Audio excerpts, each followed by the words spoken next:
Hello বন্ধুরা, আবার চলে এসেছি নতুন এক ব্লগ নিয়ে। দিনটি ছিল 7 তারিখ আর জগন্নাথ যাবে মাসি বাড়ি, তাই আমিও বেরিয়ে পড়েছি রথের দড়ি টানতে। এটা হচ্ছে ক্ষুদিরাম কলোনির রাস্তা। ভিড়টা একবার দেখেছো?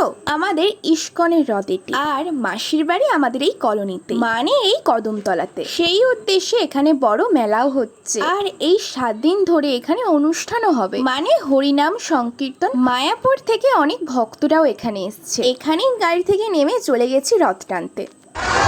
হরে রাম রাম রাম হরে হরে স্বামী কি বলো, জগন্নাথ স্বামী কি বলো, বলদেব কি, সুভদ্রা মহারানী কি।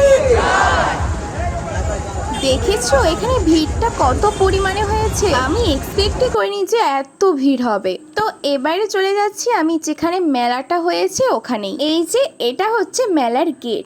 এত ভিড় হয়েছে আমি ঠিকঠাক মতো ভেতরে ঢুকতেই পারছিলাম না। ফাইনালি ভেতরে ঢুকে একটু ভালো করে নিঃশ্বাস নিলাম। এত ভিড়ের মধ্যে দমটা একদম যেন আটকে গেছিল।